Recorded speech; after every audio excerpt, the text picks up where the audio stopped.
pilih satu kampung dan di situ dia boleh tahu masalah dadah ke, masalah di masjid ke, orang miskinnya, mutu pendidikan anak-anak, kemudahan di sekolah, semua itu menjadi maklumat kepada dia dan usaha dia untuk perbaiki.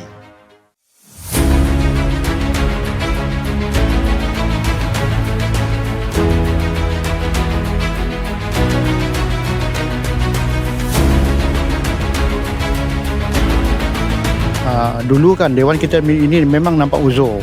Dia punya atap pun bocor, dia punya keadaan lantai pun banyak rosak. Jadi sekarang alhamdulillah dah banyak berubah dah.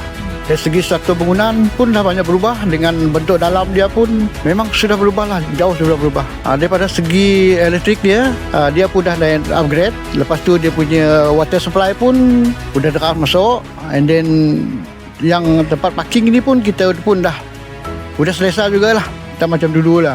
Kalau dulu boleh dikatakan dewan kami ini terlalu aib untuk kami persembahkan kepada orang ramai. Memandangkan sekarang semua kemudahan telah diberi, kami amat berbangga dan berbanyak terima kasih. Kami harap dengan adanya pembaharuan ini, pihak kami akan menggunakan dewan ini dengan lebih berfaedah lagi. Dewan Seri Buntal lah, yang dulu pasarannya kurang elok, sekarang ni dah diubah sesuai dan menampakkan keceriaan lah, khususnya macam di rem OKU disediakan untuk orang-orang yang kurang upaya, memudahkan untuk dia mengakses masuk ke dalam dewan. Yang terdahulu pun dewan ni memang banyak rosak disebabkan oleh budak-budak kan. Kita tak kawal budak tu. Jadi saya harap pihak Jawatan Kampung Buntal dapat menjaga dewan dengan baik. Kena ada kerjasama lah daripada pihak semua untuk memastikan keadaan dewan yang terkawal lah.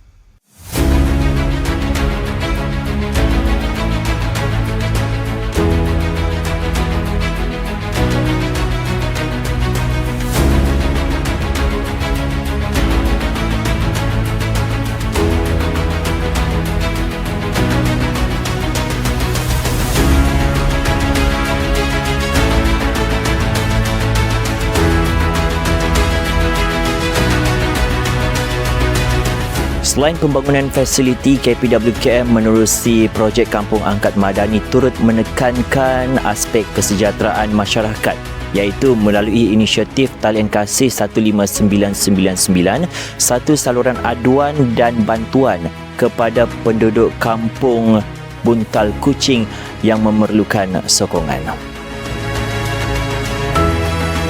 Mengucapkan terima kasih kepada pihak kementerian di atas kesudian membina sebuah bangunan megah di Kampung Buntal ini untuk kemudahan masyarakat Kampung Buntal. Diharap dapat memberi kemudahan lebih bagus lagi pada Kampung Buntal ini. Terima kasih kepada Bobinensi kerana menyediakan kemudahan. Kami akan menjaga prasarana ini dengan sebaik mungkinlah untuk kemudahan masyarakat sekitarnya, khasnya penduduk Kampung Buntal, amnya untuk masyarakat luar lah.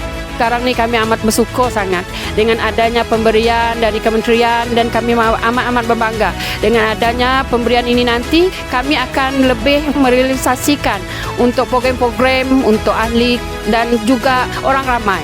Saya mewakili penduduk kampung mengucapkan banyak terima kasih kepada Kementerian Pembangunan Wanita, Keluarga dan Masyarakat kerana telah memilih Kampung Buntal sebagai salah satu kampung angkat madani yang tidak disangka-sangka inilah. So sekali lagi terima kasih Yang Berhormat Datuk Seri Haji Nancy kerana masih memilih Kampung Buntal sebagai kampung angkat madani.